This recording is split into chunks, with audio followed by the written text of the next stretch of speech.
In Zambia, not every child can afford to grow up with big ambitions. Obert volunteers 5 days a week at this township children's centre.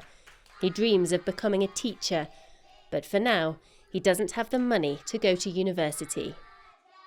Life, the way it is in Zambia, I may put it, it's quite a challenge.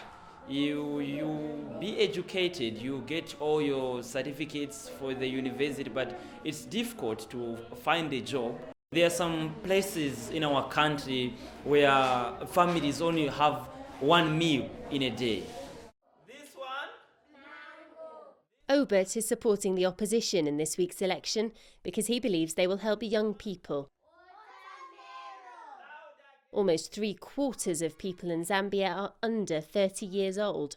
Many, like him, are unemployed. One of the biggest questions in this week's election is how to create opportunity for the growing numbers of young people in Zambia. Both sides have promised to invest in education and jobs, but the economy is already struggling with falling exports and rising prices. The country has high debts, so whoever wins power may not have much money to play with over the next 5 years.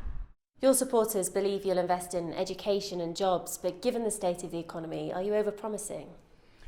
Our view, I think, is quite pragmatic and broad-based. So we believe that to provide that kind of service care, health and education and other, you need to grow the economy.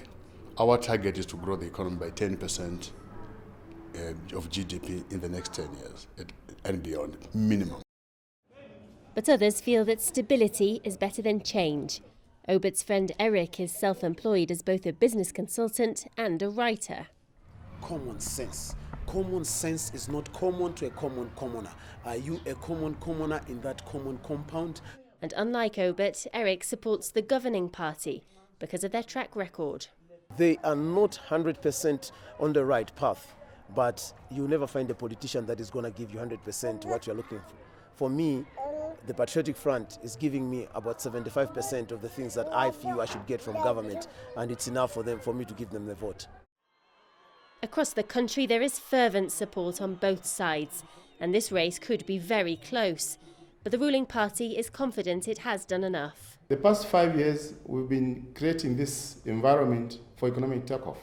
So we are pretty sure that the next 5 years of PF government in power will transform the employment sector beyond any person's imaginations.